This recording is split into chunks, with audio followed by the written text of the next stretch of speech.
Here, Canadian Cam is in the house. And Matt, welcome to the show, people. And please, KJ, how the hell did we get a point out of that game? Robbery. That's what we love to do. We are crooks, Terry. We are crooks.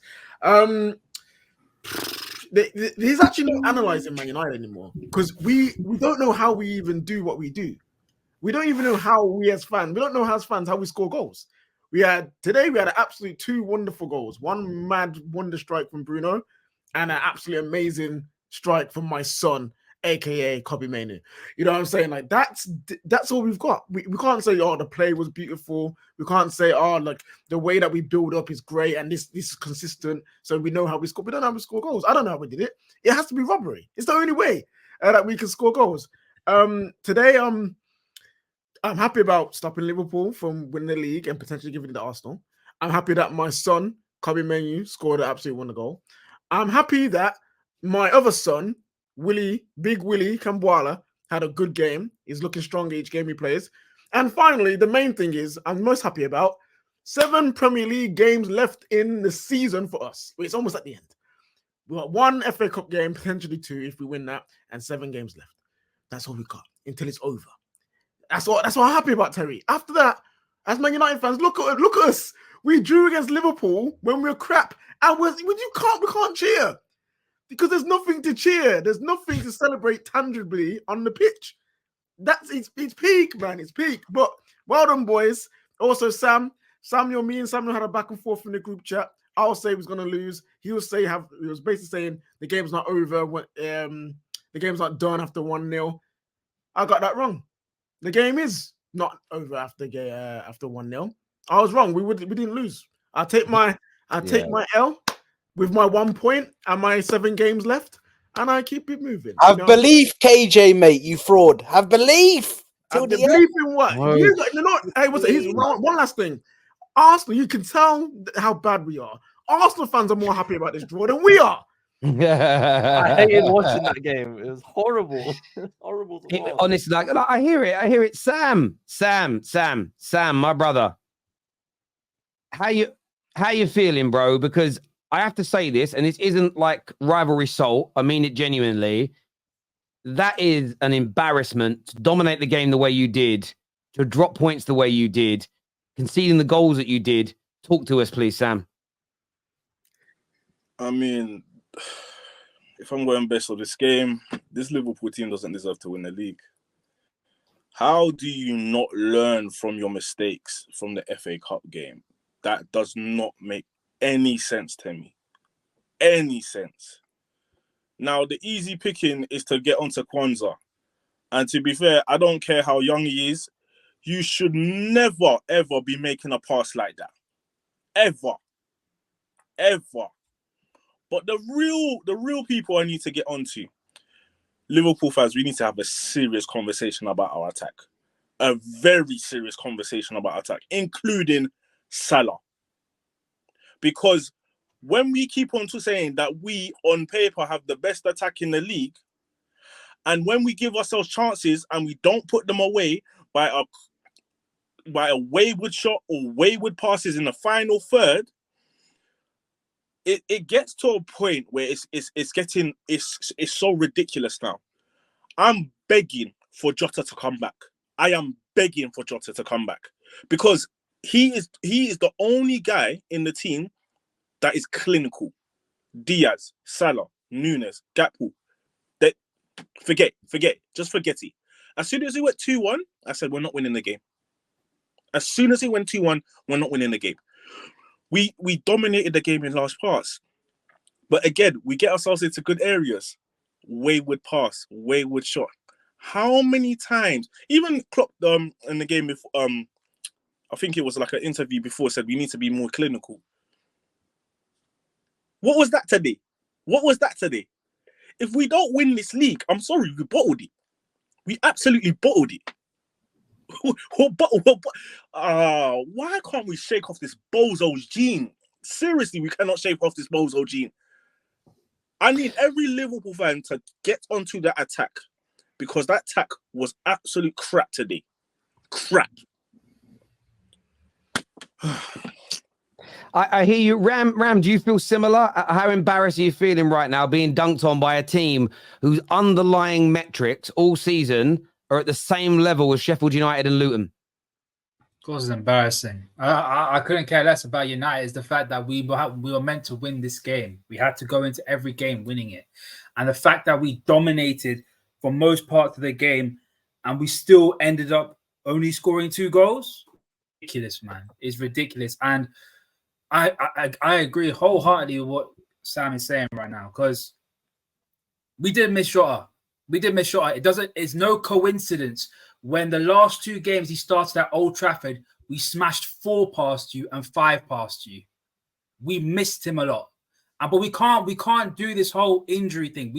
We have good enough players to score these goals. We have the likes of Diaz, Salah, Nunez, Gakpo, and we should be scoring these goals. I was a massive fan when we brought him in, but Szoboszlai today, those chances,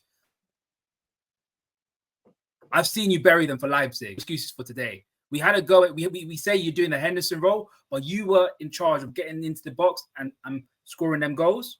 You didn't do it today, right? Those chances that you missed were poor.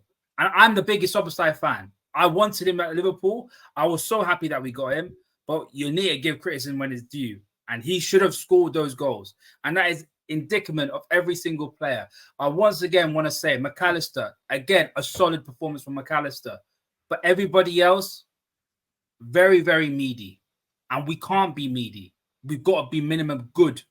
We've got to be very good in every single game because that's the levels that the other 2 teams have set. And now until the end of the season, it's not in our hands, which is unfortunate. But we'll have to take it 1 game at a time, unfortunately. It is what it is.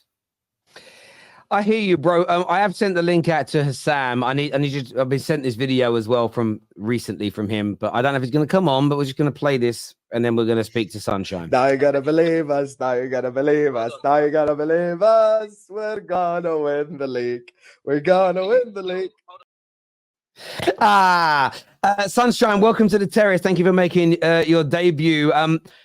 Obviously, mixed emotions. Probably we didn't win the game, but we stopped Liverpool getting points. It was such an up and down performance. So what did you make of it personally? Yeah, I mean, Arsenal, you're welcome. I think shamelessly as a United fan, of course, we're happy with the draw. We're not proud of it, but we definitely are happy with it. And some positives, I think, of course, Mainu's goal, Kamwala really stepped up for me, missing Varane in our center back positions. But you cannot defend Erik ten Hag still with this performance. And to see the stat line at halftime with the 0 shots, everything at Old Trafford, to me was embarrassing. And I don't know if you guys knew this, we still had 59 touches in our box today. So our football was terrible. And again, it's just a testament to how we're a moments team, right? If there was a game to be an example of how our season goes, it's terrible football with brilliant moments. That's exactly what happened today. It was so bad in the first half. I almost turned the game off. I'm not going to lie. It was so embarrassing to have that performance at Old Trafford. But then I'm proud of the team for turning it around because normally we do hang our heads and we kind of have a pity party. But to see us, step up, Bruno, I don't even want to go there with Bruno. I almost lost it on him. But to see him kind of have that composure to score, I mean, he still didn't have a full great performance. But, as a United fan, shamelessly, you're happy with the win, but I still want this manager gone. I'm not happy with the football.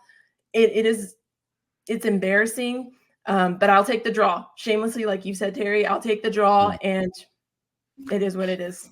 I totally agree. I know there's a lot of people out there still, Sky, that are defending the manager and saying it's all about the players. And I understand some players today were poor, Bruno in possession, Casemiro in possession, but the way our back line drops deep for the cutbacks, the way the whole midfield and attack pushes forward and leaves a hole in the middle, these things just seem like basic issues to fix. But yet, for some weird reason, Ten Hag doesn't address it, and we persist playing the same way. Absolutely. Yeah, no, I mean, that is what I would want to ask somebody who's still on this manager say is, how are you defending this? I genuinely want to know what it is that you see that I'm clearly not seeing, because everyone's saying Mainu's performances have dropped, and I agree, but it's because he has to cover so much for Bruno. I mean, you could technically say the same thing for Casemiro too, but we can't, this is not sustainable. There's no way we're going to improve or get better if we have this style of football, which there isn't one, you know, and it's so inconsistent. So totally agree with where you're coming from. Canadian Cam.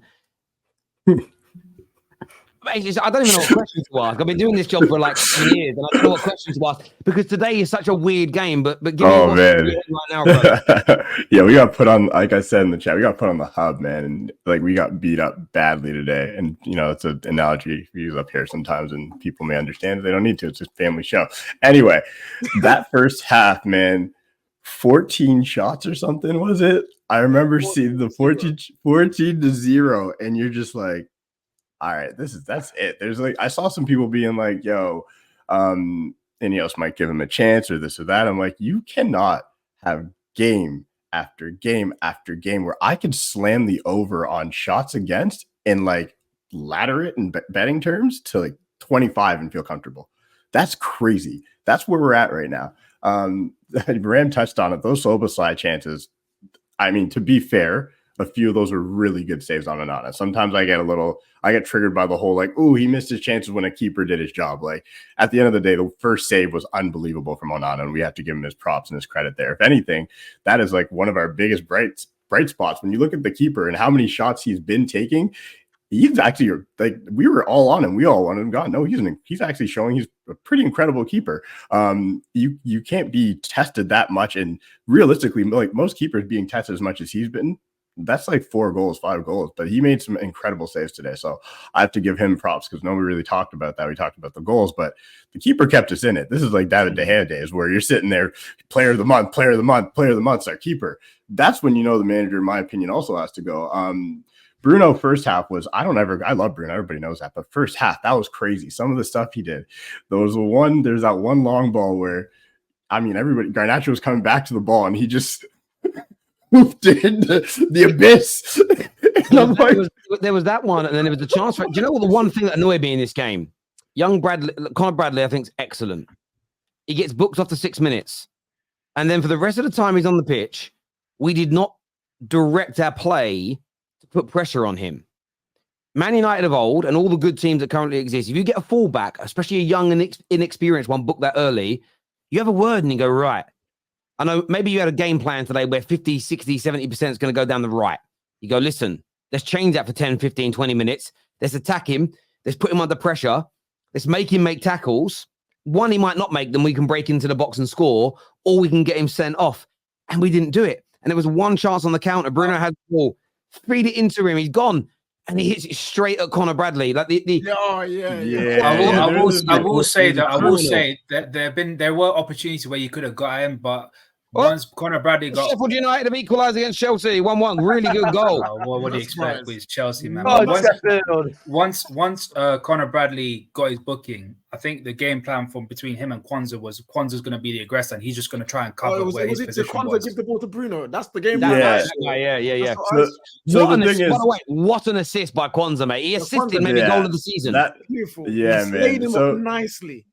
Yeah, that was embarrassing. So the one thing, another kind of negative, I guess, from a player perspective, and I didn't think I was going to come down on this guy again, but it's like Højlund for me. I like the player. I've said it. I'm not like, I do still think there's some gaps in his game. Like, I mean, there's a few opportunities. People are always like, oh, he doesn't get that. There were chances today. There's a few like tiny ones, but there a few just he wasn't in the right place. Few flashes of the ball right across the keeper, right across the area, and he just wasn't there.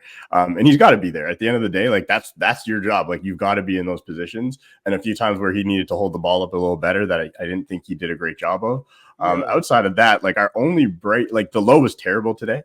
Delo was real terrible today. And I think the second half after we scored the goal, it kind of shows another reason why the manager has to go. Like we shouldn't only get pepped up when like the moment's great, you know, like we got like we played great football after that goal. We did for a bit, for like 10 minutes. We looked electric. If we like, but that can't be, oh, well, we scored a goal, let's get up and go. Like that you're playing Liverpool. You're playing Liverpool at home. That should be from the start of the game to the end. You should have that energy, whether they score or not. So I'm sitting here watching there being like, so one, the manager's tactics are off. Two, the players aren't motivated. That's how we can tell now. Because when you score a goal, Yeah, can I also- on that But do you know what? on that Sorry, go on, Rasmus- KJ. Go on, KJ. on that Rasmus point as well, we've got 4 young players, but we've got 4 young players in this team that we saw today. You've got Kambala, you got Mainu, you got Rasmus, and you've got Garnacho. Garnacho. And all of them had different kinds of games. Obviously, 2 had I think Kevin Murray wasn't that great today. He had a great goal, but overall play, he's not at the levels that we've seen before. Kambala was good, Garnacho, and then Rasmus. And it's just starting to show that like the coaching is just not there, because these guys need developing, and they are just going off their base instincts. Garnacho has been here for a season and a half now in the first team. Why haven't we seen any real changes in his play? Kobe Mainu, you've seen little things. But You're spot on. You're spot on. And I know like Staffy's here. And by the way, I do want to. We are going to move on from talking Man United in a minute because I want us to talk about Liverpool and dunk on him a bit. Like, let's have some fun, right? Absolutely. But exactly, yeah. But this is why I can't. Even when it comes to Bruno and Rashford, I'll criticize them, but I don't go all in. And I'll tell you as to why. Because Mainu's being told to do the wrong things in this team. And when he's being told to do these wrong things, it's damaging us in play. Now, you don't need to be the biggest fan of Garnacho or Rashford or Bruno or Delo. But if Kobe's game, if we can see that he's being hurt by these tactics and the coaching and the training, you have to have that same energy for every single player, as far as I'm concerned. And I know Garnacho may not be everybody's cup of tea, but if he'd have been working under Arteta, under Pep, under Klopp for the past 18 months, he'd be a better player than he is now. The same as if Rashford was at a stable club when he broke through at 18. I'm not saying he'll be Mbappe. I'm not saying he'll be Thierry Henry. I'm not saying he'll be any of those guys. But he'd be a better football player than he is now. Staffy said this on Friday on Straight Facts. If you watch Bruno Fernandes play for Portugal, he is a different beast in terms of maintaining possession. He looks good on the ball. He's still scoring and creating at a high rate. This team is poison to these players, and very rarely do I defend them. And I'm not saying they escape any criticism, but we need a change in the summer, because at the end, the cold hard facts of this are that there's some really good players out there. And if we were drilled and had a good shape in and out of possession, we'd be so much better than we are.